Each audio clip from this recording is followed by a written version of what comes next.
Conexão Itajubá recebe aqui nas ondas da Panorama a nossa coordenadora do espaço dedicado à educação ambiental do Conexão, professora doutora Michele Reboita. Michele, prazer te receber, bem-vindo ao nosso programa, bom dia.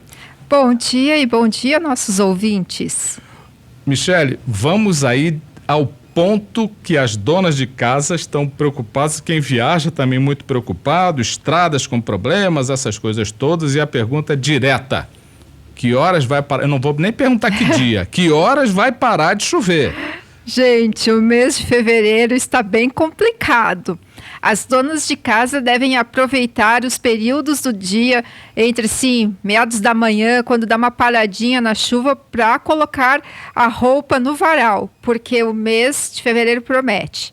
Inclusive, a próxima semana nós temos previsão de volumes bem elevados de chuva em decorrência da aproximação de uma frente fria pelo oceano.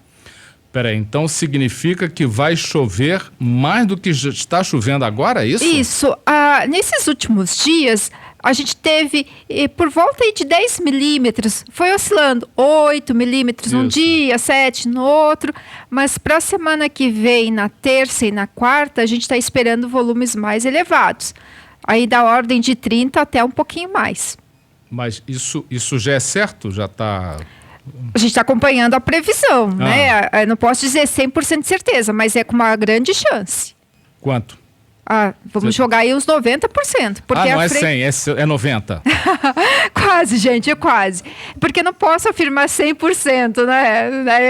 Já pensou. Não, mas existe assim a possibilidade de um vento, de repente soprar lá da África e virar o tempo, ficar bonitinho? Não, porque a previsão de frentes, ela é muito certeira pelos modelos. Então, vai ocorrer esse sistema mesmo, vai chegar em São Paulo, vai influenciar aí no transporte de umidade, contribuindo para a precipitação aqui na nossa região. Bom, só para o pessoal saber, todas essas informações de previsão que são passadas aqui no Conexão vêm do Centro de Ciências Atmosféricas, que é coordenado pela Michele, ou seja, é ela que passa as informações. Então, mas acertou por 90% de todas as previsões, que é uma coisa muito alta, né, Michele? Na verdade, é bem difícil prever chuva nesse período do ano. Eu vou fazer uma reportagem para você pôr no site, Otávio, eu te prometo. Tá ok.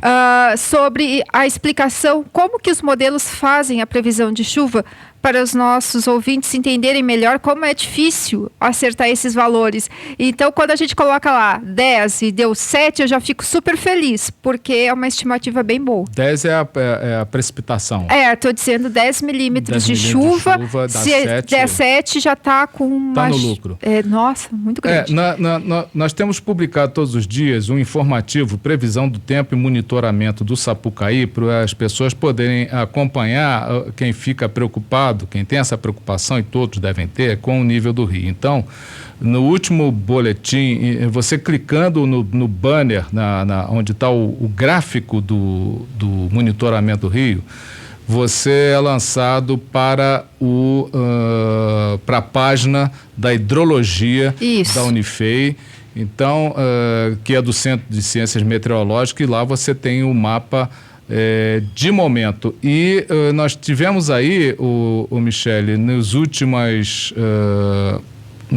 dias, o Rio entrou em atenção, ficou na faixa amarela, não é isso? Ficou. E agora, nesse momento, ele está na faixa verde, mas ele está ali beirando o limite do amarelo. Isso significa que as pessoas que moram próximas ao rio, próximas às áreas já tradicionais de alagamento, elas devem ficar atentas para a semana que vem? Sim, elas devem ficar atentas e acompanhar a evolução do nível pelo site, porque nós esperamos esses volumes de chuva aqui em Itajubá.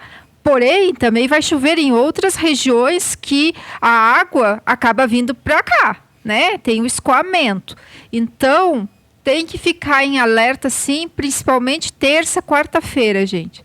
Tem que ficar. Tem que ficar. Terça e quarta-feira, porque são os volumes previstos os maiores. São os maiores. Então, dentro disso, querendo levar para um lado bom, com tanta chuva, eu imagino que os reservatórios já estejam com os seus níveis de água mais elevados e, portanto, já poderia estar dando condição de redução na conta de luz, que em alguma coisa a gente tem que ganhar com essa chuva toda, né?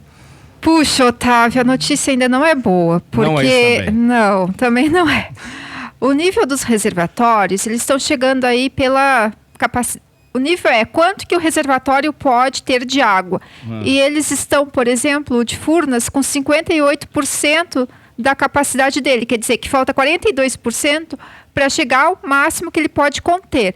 E com esses valores, a gente ainda não tem aí uma redução das tarifas, porque não é um limite tão seguro para a redução em virtude da quantidade de água. E eu queria relembrar aqui uma conversa do professor Benedito, que ele explicou que o Sistema Nacional Interligado para a geração de energia elétrica, ele se conversa entre as diferentes regiões do país. Então, não adianta chover só num local e, por exemplo, o sul do Brasil vem com déficit de chuva e vai continuar ainda nos próximos meses com déficit, sul do país, Rio Grande do Sul, Santa Catarina, Paraná, e isso também compromete todo o sistema interligado. Ou seja, não adianta chover muito só aqui, porque no sul não está chovendo. Não está chovendo. Como os sistemas são integrados... a gente tem que distribuir energia, né? Pensem assim, compartilhar. Então não adianta aqui chove, chove, chove, e em outros lugares não, porque não vamos ter um suprimento necessário. Ela pergunta aqui, é exatamente o que o internauta está perguntando, com essa chuvarada, como estão nossas represas? Isso, Furnas 58%, algumas outras em São Paulo, eu acabei de checar no site da ONS, né? E está com valores mais baixos, 40%. Na região norte do país, os volumes estão melhores, mas na região sul, parte do sudeste e centro-oeste não estão legais. Então, com essas previsões, Michele, é necessário que haja um monitoramento, como está sugerindo aqui o Ricardo, no nosso internauta no WhatsApp do Conexão, que o monitoramento das barragens seja agora rigoroso, porque vem chuva, se vem chuva vem água, se vem água vem pressão nas paredes, né? Uhum. Eu não sou desta área, da parte de civil, né? Porque tem toda uma engenharia nas barragens, mas sim, eu acredito que tem que ser monitorado constantemente para saber o que elas podem aguentar, né, de pressão ali, e não ter nenhum acidente. É verdade. E todas estão estão sendo observadas pelos órgãos competentes. Só para colocar mais uma ilustração em relação ao sistema de monitoramento que as ciências atmosféricas da Unifei faz aqui através da Michele, nesse momento a estação da Agência Nacional das Águas, que é essa que é monitorada pela Unifei, está apontando o rio com 840,98 metros em relação ao nível do mar, evidentemente. Ou seja, está na faixa verde.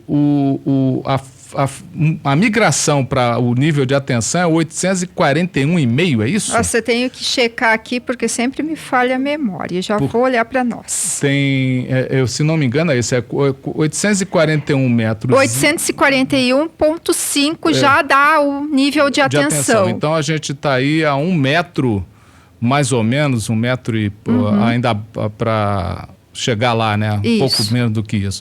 Ou seja, é muita água ainda, né? Mas com a semana que vem, essa estação, gente, só para se entender, fica no bairro Santa Rosa. Isso. É ele que controla... A entrada da cidade. Da entrada da cidade, é ele quem passa as informações para a Agência Nacional das Águas, é ele quem passa a informação para a Defesa Civil aqui de Itajubá e para você, ouvinte da Panorama. Incluindo, tem os sensores que ainda estão desativados, alguns por falta da comunicação, de transmitir o dado do local da medida para o nosso computador na Unifei.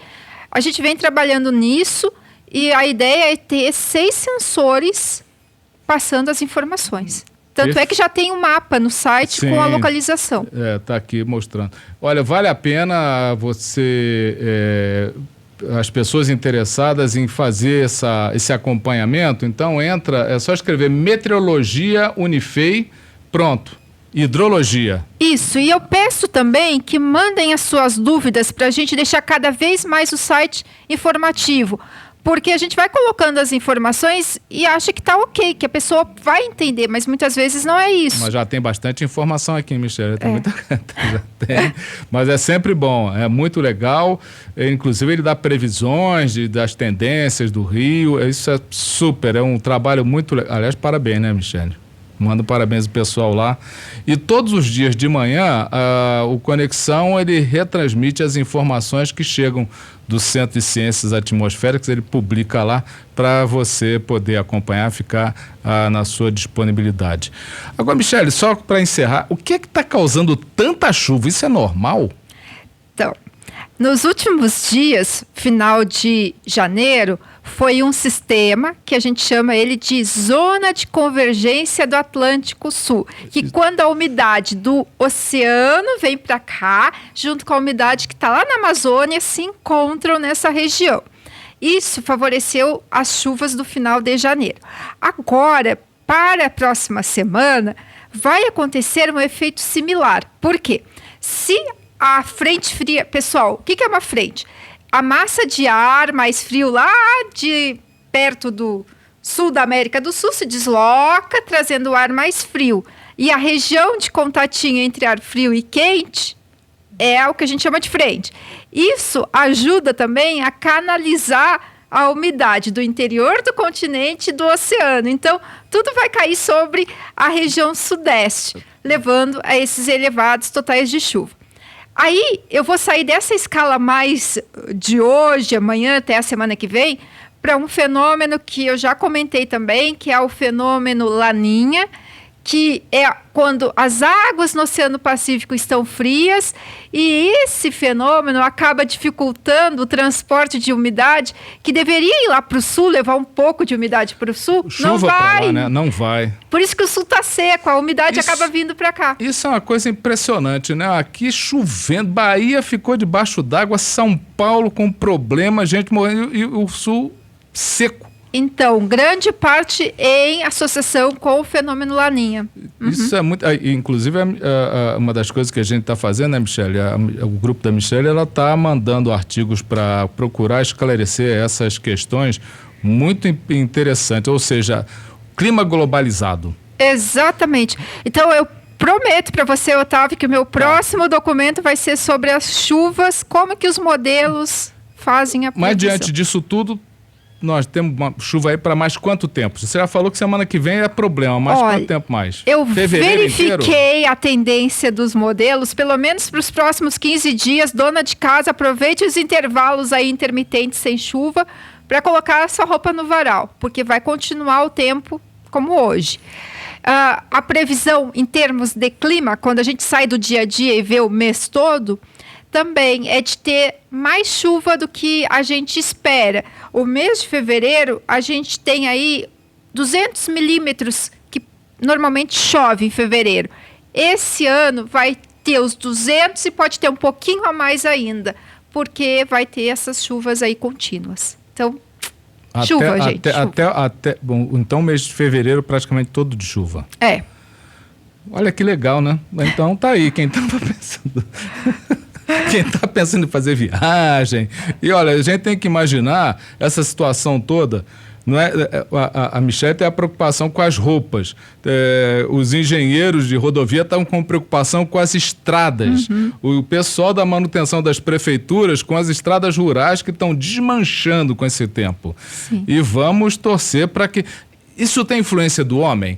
Tudo, essa chuva toda, alguma coisa que a gente desmatou a Amazônia, sei lá, meteu cimento lá no Pantanal, ou os Estados Unidos está gerando, China, muito gás. Quando a gente olha em escala, assim, do dia a dia, você vê os sistemas atmosféricos e não consegue relacionar com o impacto do homem. Porém, quando a gente abre a escala, começa a olhar mais dados, mais dias, sim, tem a influência do homem. E o problema maior, gente, é que quanto mais gases de efeito estufa na atmosfera, né? Quem são os gases de efeito estufa? Esses emitidos pela queima de combustível, proveniente da agricultura, queima de árvores. Esses gases, eles acabam levando a um estado diferenciado da atmosfera, vai ter mais vapor, aí pode chover mais, os extremos ficam mais intensos. Quando eu falo extremos, é uma chuva forte que seria de 30 milímetros, passa a ser 60. Então, tem influência, sim.